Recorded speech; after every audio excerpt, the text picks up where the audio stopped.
नमस्कार, ये study by S के शुक्ला चैनल में आप सभी का स्वागत है। आज के इस वीडियो में कक्षा 12 हिंदी यूपी बोर्ड 2024 22 फरवरी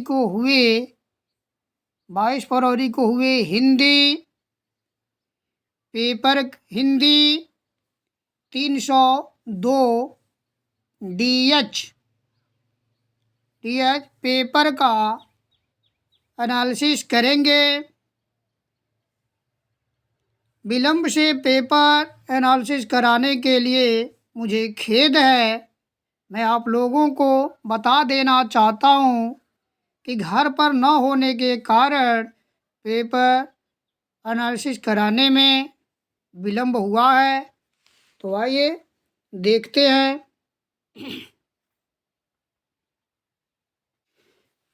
पहले प्रश्न का मेरी असफलताएं किस विधा की रचना है? आत्मकथा। आत्मकथा। मेरी असफलताएं किस विधा की रचना है? आत्मकथा विधा की रचना है। घुमक्कड़ शास्त्र के लेखक हैं राहुल सांकृत्यायन, विद्यानिवास मिश्र, प्रेमचंद, नागार्जुन। घुमक्कड़ शास्त्र के लेखक हैं राहुल सांकृत्यायन।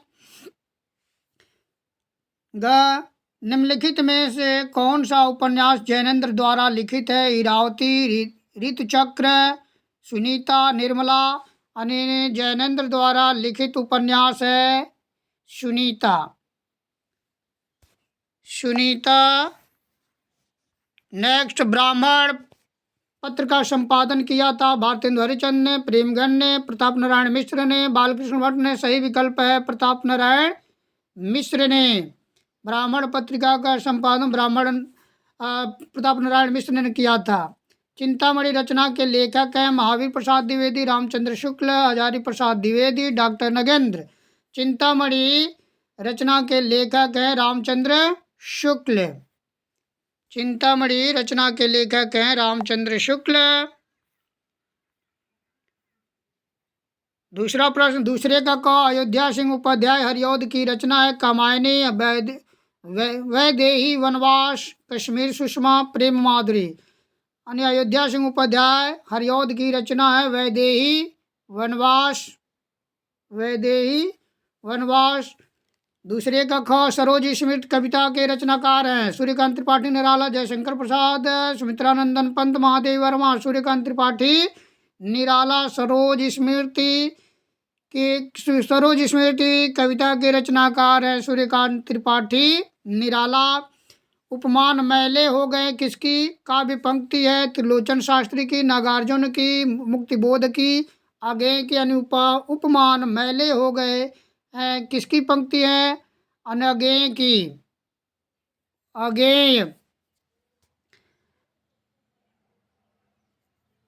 अगेय। दूसरे का एकांतवासी योगी किसकी रचना है? मैथिली शरण गुप्त, श्रीधर पाठक, बाल मुकुंद गुप्त, भारतेंदु हरिचंद। एकांतवासी योगी श्रीधर पाठक की रचना है। श्रीधर पाठक। हिंदी काव्य के किस कालखंड को स्थूल के प्रति सूक्ष्म का विद्रोह कहा गया है? प्रगतिवाद, छायावाद, प्रयोगवाद, नई कविता। स्थूल के प्रति सूक्ष्म का विद्रोह छायावाद काव्य के छायावाद को कहा गया है। छायावाद।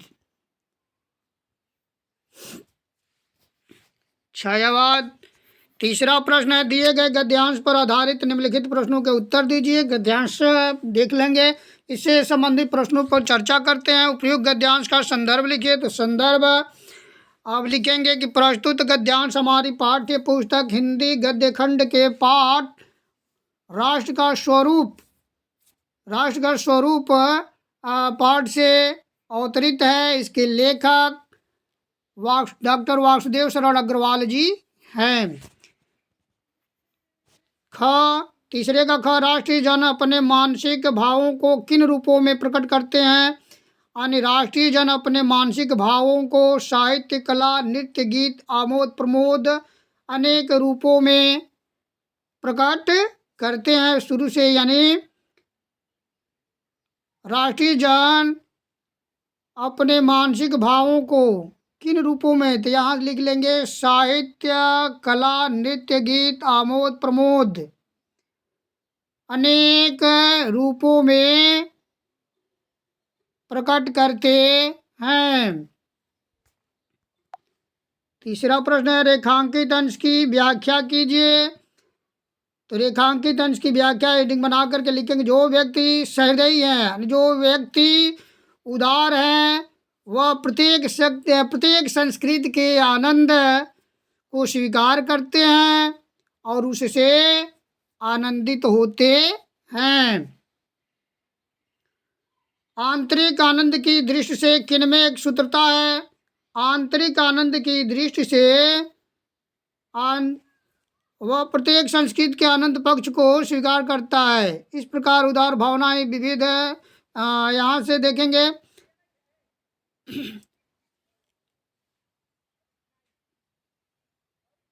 प्रकट करते हैं आत्मा का जो विश्वव्यापी आनंद भाव है वह इन विविध रूपों में साकार होता है। यद्यपि बाह्य रूप की दृष्टि से संस्कृत के बाहरी लक्षण अनेक दिखाई पड़ते हैं, किंतु आंतरिक दृष्टि से उनमें एक सूत्रता है। संस्कृत के तो कौन सी आंतरिक आनंद की दृष्टि से किनमें एक सूत्रता है? सांस्कृतिक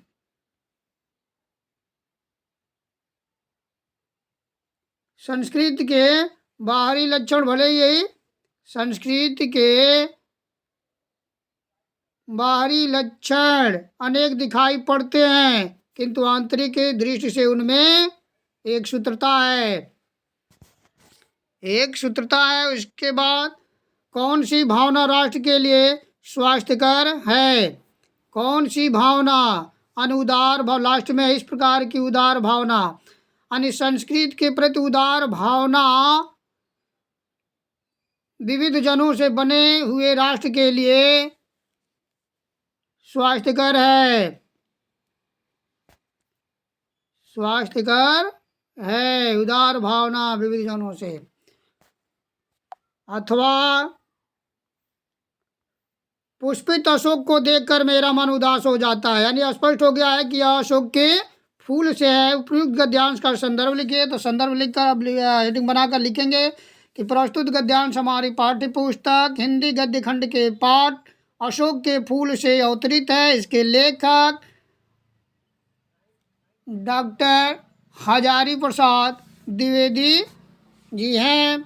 रेखांकित अंश की व्याख्या। रेखांकित अंश की व्याख्या हेडिंग बनाकर लिखेंगे। पुष्पित अशोक को देखा नहीं, खिले हुए अशोक को देखा नहीं। लेखक डॉक्टर हजारी प्रसाद द्विवेदी कहते हैं कि खिले हुए पुष्प को यानी अशोक के खिले हुए पुष्प को देखकर मेरा मन दुखी हो जाता है, उदास हो जाता है, दुखी हो जाता है। इसलिए नहीं कि सुंदर वस्तुओं को हतभाग्य समझने में मुझे विशेष रस मिलता है। यानी हजारी प्रसाद द्विवेदी जी कहते हैं कि इसलिए मेरा मन खिले हुए अशोक के पुष्प को देखकर दुखी नहीं हो जाता, उदास नहीं होता, कि मुझे सुंदर वस्तुओं को हतभाग्य भाग्यहीन समझने में विशेष आनंद की प्राप्ति होती है या विशेष आनंद मिलता है। फिर गद्यांश के लेखक ने स्वयं के बारे में क्या कहा है? फिर भी मेरा मन इस फूल को देखकर उदास हो जाता है। गद्यांश के लेखक ने स्वयं के बारे में यह बताया है कि न जाने क्यों अशोक के फूल को देखकर मेरा मन दुखी हो जाता है। प्रस्तुत गद्यांश का उद्देश्य स्पष्ट कीजिए। प्रस्तुत गद्यांश के माध्यम से लेखक ने यह बताना चाहा है कि लोग अपने स्वार्थ के अनुसार ही वस्तु को महत्व देते हैं, जिससे उनका स्वार्थ नहीं होता, उसे छोड़कर आगे बढ़ जाते हैं। अंतर्यामी और दूरदर्शी शब्दों के अर्थ लिखे। अंतर्यामी यानी अंदर की बात को जानने वाला, अंतर्यामी यानी मन की बात को जानने वाला, जान देने वाला ईश्वर, दूरदर्शन दूरदर्शन यानी दूर को देखने वाला, दूर को सोचने वाला। चौथा प्रश्न है विस्तृत नभ का कोई कोना, यानी इससे स्पष्ट हो गया है कि यह महादेवी वर्मा की गीत नंबर 3 से लिया गया है। अनुपयुक्त पद्यांश का संदर्भ लिखिए। तो प्रस्तुत पद्यांश हमारी पाठ्य पुस्तक हिंदी काव्यखंड के पाठ गीत 3 से अवतरित है। इसके कवित्री महादेवी वर्मा है। रेखांकित अंश की व्याख्या कीजिए। रेखांकित अंश की व्याख्या हेडिंग लिख करके, और विस्तृत नभ का कोई कोना मेरा कभी न अपना होना, यानी कवित्री महादेवी वर्मा अपने जीवन की तुलना बदली से, दुख भरी बदली से करते हुए कहती हैं कि विस्तृत नभ का कोई कोना, यानी विस्तृत व्यापक विशाल आकाश में कोई ऐसा स्थान मेरा नहीं है, यानी मेरा कोई अस्तित्व नहीं है। कवित्री अपने जीवन की तुलना किसके साथ करती हैं? कवित्री अपने जीवन की तुलना नीर भरी दुख की बदली से करती हैं। उपयुक्त अंश में कौन सा रस है? उपयुक्त अंश में करुण रस है और शांत। यह पद्यांश किस भावना को प्रकट करता है? यह पद्यांश दुख की भावना को प्रकट करता है। अथवा सुख भोग खोजने आते सब आए तुम, यह इससे स्पष्ट हो गया है कि यह बापू के प्रति कविता से लिया गया है। यानी प्रस्तुत पद्यांश हमारी पाठ्य पुस्तक हिंदी काव्यखंड के पाठ बापू के प्रति शीर्षक से लिया गया है। इसके कवि प्रकृति के सुकुमार कवि सुमित्रानंदन पंत हैं। साधारण मनुष्य संसार में क्या खोजता है? साधारण मनुष्य संसार में क्या खोजता है? साधारण मनुष्य संसार में भौतिक सुखों को खोजता है, भौतिक सुख समृद्धि को खोजता है। रेखांकित अंश की व्याख्या कीजिए। रेखांकित अंश की व्याख्या कीजिए। जग की मिट्टी के पुतले जन तुम आत्मा के मन के मनोज, यानी कवि सुमित्रानंदन पंत जी कहते हैं कि संसार के लोग मिट्टी के बने पुतले हैं। मिट्टी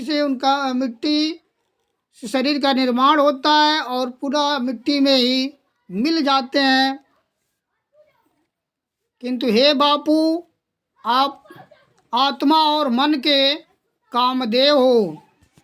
आत्मा और मन के कामदेव हो। पशुता का पंकज से कवि का क्या तात्पर्य है? पशुता का पंकज से कवि का यह तात्पर्य है अज्ञानता। अज्ञानता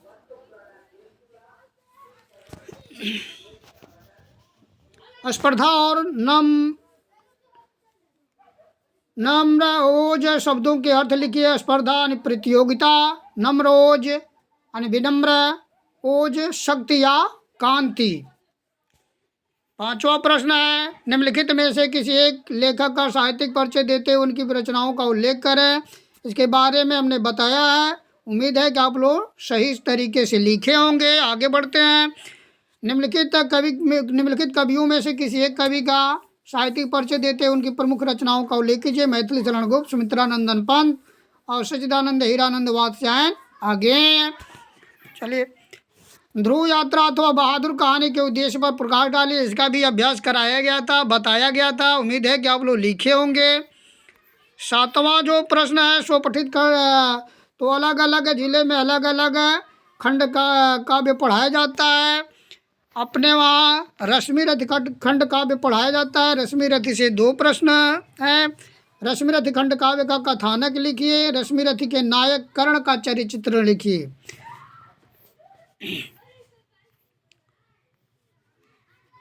आठवां जो खंड ख, दिए गए संस्कृत गद्यांशों में से किसी एक का संदर्भ हिंदी में ससंदर्भ हिंदी में अनुवाद कीजिए। तो संदर्भ युवका मालवीय स्वकीयेन प्रभावपूर्ण भाषणेन जनानां मनांसि अमोहयत्। और यह जो पाठ है महामना मालवीय से लिया गया। प्रस्तुत संस्कृत गद्यांश हमारी पाठ्य पुस्तक हिंदी संस्कृत दिग्दर्शिका के पाठ महामना मालवीय से लिया गया है। हिंदी में अनुवाद युवक मालवीय स्वकीय प्रभावपूर्ण भाषण जनानाम मनांसी अमोहयत। युवक मालवीय ने अपने प्रभावपूर्ण भाषण से लोगों के मन को मोह लिया, अनुमोहित कर लिया। अतः इसलिए अस्य इनके सुहृदय बने मित्रों ने तम उसे प्रांग विवाक पदवी प्राप्य प्रांग विवाक वकील पद को प्राप्त करके देश से श्रेष्ठतराम देश की श्रेष्ठ सेवा करने के लिए प्रेरित किया। इसलिए इनके मित्रों ने उन्हें वकील पद प्राप्त करके देश की श्रेष्ठ सेवा करने के लिए प्रेरित किया। तदनुसार उसके अनुसार इन्होंने विध कानून की परीक्षा उत्तीर्ण करके प्रयाग में स्थित उच्च न्यायालय में प्रांग विवाक कर्म कर तुम आरभत। उच्च न्यायालय में प्रांग विवाक वकालत कार्य आरंभ किया। विधे प्रकृष्ट ज्ञानेन मधुरालापेन उदार व्यवहारेण च अयं शीघ्रमेव मित्राणां न्यायाधीशान् च सम्मान भाजनम अभवत्। विधे कानून के श्रेष्ठ कानून के ज्ञान से, मधुरालापेन मधुर वार्तालाप से और उदार व्यवहार से शीघ्र ही जल्दी ही मित्रों और न्यायाधीशों के सम्मान पात्र हो गए। अथवा संस्कृत साहित्य से आदि कवि वाल्मीकि। और ये जो गद्यांश है यह संस्कृत भाषा या महत्व से है। तो संदर्भ लिखेंगे कि प्रस्तुत संस्कृत गद्यांश हमारी पाठ्य पुस्तक हिंदी संस्कृत खंड या संस्कृत दिग्दर्शिका के पाठ संस्कृत भाषा या महत्व से अवतरित है। फिर हिंदी में अनुवाद लिखकर एक एक शब्द को पढ़कर हिंदी में अनुवाद करेंगे। संस्कृत साहित्य से यानी संस्कृत साहित्य के आदि कवि वाल्मीकि महर्षि व्यास, कवि कुलगुरु कालिदास और दूसरे भारवी भवभूत इत्यादि महाकवियों ने स्वकीय ग्रंथ रत्न अपने द्वारा रचे ग्रंथ रत्नों के द्वारा अद्यापि आज भी पाठ का नाम पढ़ने वालों के हृदय में विराजमान हैं। अन्य संस्कृत साहित्य के आदि कवि वाल्मीकि, महर्षि व्यास, कवि कुलगुरु कालिदास और दूसरे भारवी भवभूत आदि महाकवियों ने अपने ग्रंथ रत्नों के द्वारा आज भी पाठकों के हृदय में विराजमान है। इयं भाषा अस्माभिः मातृसमं सम्माननीया वंदनीया च। इयं भाषा यह भाषा अस्माभिः हम सभी के द्वारा मातृसमं माता के समान सम्माननीय सम्मान करने योग्य च और वंदनीय करने योग्य है। यह तो क्योंकि भारत मातु स्वातंत्र्यम गौरवम अखंडत्वम सांस्कृतिक एकत्वम च संस्कृतेन एव सुरक्षितुम शक्यन्ते। यह तो क्योंकि भारत माता की स्वतंत्रता, गौरव, अखंडता और सांस्कृतिक एकता संस्कृत के द्वारा एवं ही सुरक्षित शक्यन्ते सुरक्षित रख सकते हैं या सुरक्षित रखी जा सकती है। क्योंकि भारत माता की स्वतंत्रता, गौरव, अखंडता और सांस्कृतिक एकता संस्कृत के द्वारा ही सुरक्षित रखी जा सकती है या रखा जा सकता है। इयं संस्कृत भाषा सर्वासु भाषासु प्राचीनतमा श्रेष्ठा च अस्ति। इयं संस्कृत भाषा, यह संस्कृत भाषा सर्वासु भाषा सभी भाषाओं में प्राचीनतमा प्राचीन च और श्रेष्ठा और श्रेष्ठ है। यह संस्कृत भाषा सभी भाषाओं में प्राचीन और श्रेष्ठ है तथा इसलिए सुष्टुक्तम ठीक ही कहा गया है कि भाषासु मुख्य मधुरा दिव्या गिरवाण भारती। अन्य भाषाओं में मुख्य मधुर दिव्य मन अलौकिक सुंदर गिरवाण देववाणी अर्थात संस्कृत भाषा इति ऐसा संस्कृत भाषा है ऐसा कहा गया है। दिए गए पद्यांशों में से किसी एक का संदर्भ हिंदी में अनुवाद कीजिए। तो न मे रोचते भद्रम व उल्कस्य विशेषणम अक्रोधस्य मुखम पश्य कथम क्रोधो भविष्यत। और यह स्पष्ट हो गया है कि यह उलुक जातकम से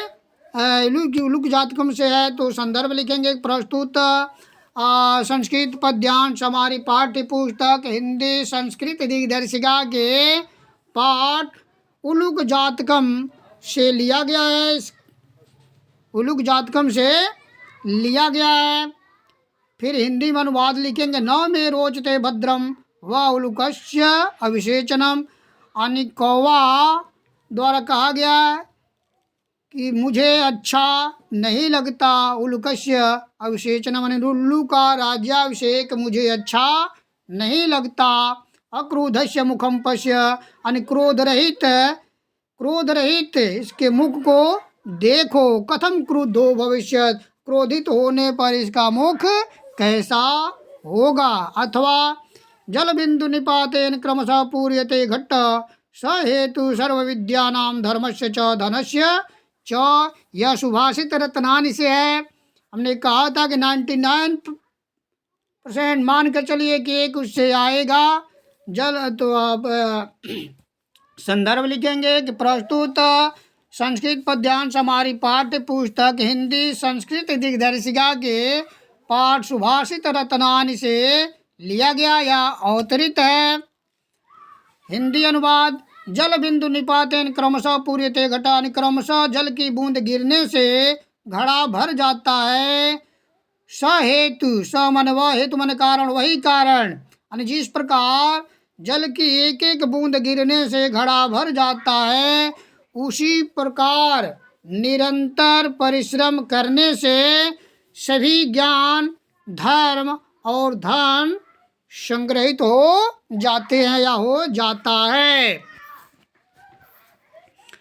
9वां प्रश्न है निम्नलिखित मुहावरों में से किसी एक का अर्थ लिखकर वाक्य में प्रयोग कीजिए। अन्न जल पूरा हो जाना। अन्न जल पूरा हो जाना का अर्थ है यानी बात बात में झगड़ा करना। बात बात में झगड़ा करना। अपना ही राग अलापना। अपना ही राग अलापना मुहावरे का अर्थ होगा यानी अपने विचारों को बार बार प्रकट करना यानी मनमौजी होना। अपना ही राग अलापना ने अपने ही विचारों को बार बार प्रकट करना। दाल में काला होना यानी संदेह होना। सूरज को दीपक दिखाना यानी किसी प्रसिद्ध व्यक्ति के बारे में बताना। अपठित इसके ध्यान को पढ़कर नीचे पूछे गए प्रश्न को देने का प्रयास करें। सुखी होने के साथ और क्या होना प्रयत्न साध्य होता है यानी सुखी होने के साथ निर्भय होना प्रयत्न साध्य होता है। यानी सुखी होने के साथ साथ निर्भय होना प्रयत्न साध्य होता है। निर्भयता के संपादन के लिए क्या करना अपेक्षित है। निर्भयता के संपादन के लिए दो बातें। निर्भयता के संपादन के लिए यहाँ निर्भयता के संपादन के लिए दो बातें अपेक्षित हैं। पहली तो यह कि दूसरों को हमसे किसी प्रकार का भय या कष्ट न हो और दूसरे यह कि दूसरे हमको कष्ट या भय पहुंचाने का साहस न कर सकें, न कर सकें। शील, शक्ति और पुरुषार्थ जैसी वृत्तियों का संबंध किनसे है? शील अन्य जो दो बातें ऊपर बताई गई हैं, इनमें से एक का संबंध उत्कृष्ट शील से है, यानी जो पहले है, यानी हमें हमारा प्रयास होना चाहिए कि हमसे किसी को कष्ट या भय न हो, तो इसका संबंध शील से है। और शक्ति और पुरुषार्थ यानी दूसरे हमें कष्ट या भय पहुंचाने का साहस न करें, वहाँ शक्ति और उसका संबंध शक्ति और पुरुषार्थ से है। हृदय की प्रेरणा, हृदय की प्रत्येक धड़कन को क्या कहा गया है? कार्य कहा गया है। हृदय के प्रत्येक धड़कन को क्या कहा गया है? कार्य। छोटे छोटे कर्मों की समष्टि से क्या तात्पर्य? छोटे छोटे कर्म की समष्टि से ही बड़े समष्टि का निर्माण होता है। इंद्रग्राह्य और समष्टि शब्दों के अर्थ स्पष्ट कीजिए। जो उम्मीद है कि आप लोग इसका अर्थ लिखे होंगे। 11वां प्रश्न, निम्नलिखित शब्द युग्मों का सही अर्थ चयन करके लिखिए। अनिष्ट, अनिष्ट, अनिष्ट माने बुरा, अनिष्ट निष्ठा रहित, यानी पहला ऑप्शन सही है, पहला ऑप्शन सही है। मात्र, मातृ, मात्र केवल, मातृ माता, केवल और माता सही है, केवल और माता। निम्नलिखित शब्दों में से किसी एक शब्द के दो अर्थ लिखिए। तात, तात का अर्थ होता है बेटा, तात का अर्थ होता है पिता, तात का अर्थ होता है श्रेष्ठ। सुरभि, सुगंध, कामधेनु, शिखा, चोटी, ज्वाला, मधु, शहद, पराग, वसंत ऋतु।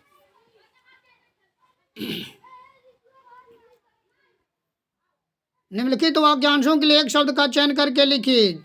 जो कम बोलता हो, मितभाषी, जो कम बोलता हो मितभाषी, जो बूढ़ा न हो अजर, अजर, जो बूढ़ा न हो अजर। निम्नलिखित में से किन्हीं दो वाक्यों को शुद्ध करके लिखे। मैं अनेक बार दिल्ली जा चुका हूँ। मैं अनेकों बार, मैं अनेकों बार, तो अनेकों को जगह पर क्या करेंगे? अनेक, अनेक, अनेकों न होकर मैं अनेक बार दिल्ली जा चुका हूँ। अनेकों बार, अनेकों को हटाकर अनेकों को बदल देंगे। अनेक बार दिल्ली जा चुका हूँ। सीता ने पुस्तक लिखा, सीता ने पुस्तक लिखा, सीता स्त्रीलिंग है तो क्रिया भी स्त्रीलिंग होगी। सीता ने पुस्तक लिखी, सीता ने पुस्तक लिखी, सीता ने पुस्तक लिखी। तीसरा है गमला मेज में रखा है, गमला मेज में रखा है, गमला मेज में रखा है तो गमला मेज में को हटाकर पर, यानी गमला मेज पर, गमला मेज पर रखा है। मैं महेश को पढ़ाया हूँ, मैंने महेश को पढ़ाया है। मैंने हो जाएगा, मैंने महेश को पढ़ाया है। करुण रस अथवा शांत रस का स्थायी भाव के साथ उदाहरण अथवा परिभाषा लिखिए। करुण रस, करुण का रस का स्थायी भाव होता है शोक, और शांत का निर्वेद। परिभाषा, जब शोक नामक स्थायी भाव विभाव, अनुभाव, संचारी भाव से संयोग, संयोग से विभाव, अनुभाव, संचारी भाव के संयोग से शोक नामक स्थायी भाव की उत्पत्ति होती है तो उसे करुण रस कहते हैं। शांत रस विभाव, अनुभाव, संचारी भाव के संयोग से निर्वेद नामक स्थायी भाव उत्पन्न होता है तो उसे शांत रस कहते हैं। अनुप्रास अथवा उत्प्रेक्षालंकार। अनुप्रास अलंकार अन्य जहाँ काव्य में वर्णों की आवृत्ति बार बार होती है तो उसे अनुप्रास अलंकार कहते हैं। जैसे तरन तनुजा तट तमाल तरुअर बहुछाए, चार चंद की चंचल किरणें खेल रही हैं। जलथल में उपरोक्त उदाहरण में तो और चौवर्ण की बार बार आवृत्ति हुई है। आप कह सकते हो कि उपरोक्त उदाहरण में अनुप्रास अलंकार है। या रघुपति राघव राजा राम, पतित पावन सीताराम। तो यहाँ पर भी र और प वर्ग की बार बार आवृत्ति हो रही है तो कह सकते हैं कि उपरोक्त उदाहरण में अनुप्रास अलंकार है। उत्प्रेक्षा यानी जहाँ उपमेय और उपमान में, जहाँ उपमेय में उपमान की संभावना व्यक्त की जाए, जहाँ उपमेय में उपमान की संभावना होती है तो वहाँ उत्प्रेक्षा अलंकार होता है। वहाँ उत्प्रेक्षा अलंकार होता है। जनु जनो मनो जानो मानो जहाँ होता वहाँ उत्प्रेक्षा अलंकार होता है। सोहत ओढ़े पीत पर श्याम सलोने गात, अमनो नील मन शैल पर या तप पर्यो प्रभात। या अनुराग तड़ाग में भानु उदय, बिगसे मनुमंजुल कंजकली। चौपाई अथवा दोहा। चौपाई यह एक सममात्रिक छंद है। इसमें 4 चरण होते हैं। प्रत्येक चरण में 16-16 मात्राएं होती हैं। 16-16 मात्राएं होती हैं। जय हनुमान ज्ञान गुण सागर, जय कपीस तिहुँ लोक उजागर। हाँ, बताए तो उदाहरण कि नहीं कुछ याद हो तो हनुमान चालीसा के 4 चरण 4 पंक्ति लिख देंगे, हो जाएगा। बंदा गुरुपद पदुम परागा। और दोहा यह एक अर्ध सम्मात्रिक छंद है। इसमें 4 चरण होते हैं। अब पहले 4 चरण होते हैं। पहले और तीसरे चरण में 13-13 मात्राएं, दूसरे और चौथे चरण में 11-11 मात्राएं। यानी 2 विषम चरण में 13-13, सम चरण में 11-11 मात्राएं होती हैं। रही मन पानी राखिए बिन पानी सब सून, पानी गए न उबरे मोती मानुष छून। 13वां प्रश्न है, बैंक प्रबंधक को शिक्षा ऋण के आवेदन के संबंध में पत्र लिखिए। इसके बारे में बताया गया था। निबंध नेक्स्ट निबंध है। तो निबंध पर्यावरण संरक्षण का महत्व, पर्यावरण के बारे में हमने आप लोगों को बताया था। सशक्त नारी शिक्षा का भी बताया था। मुझे उम्मीद है कि आप लोग इसे सही तरीके से लिखे होंगे। इसके साथ साथ पूरा पेपर सॉल्व हुआ। मुझे उम्मीद है कि आप लोगों को यह वीडियो पसंद आएगा। पसंद आने पर आप हमारे चैनल को सब्सक्राइब करें, साथ ही साथ अपने ग्रुप में शेयर करें, लाइक करें। धन्यवाद।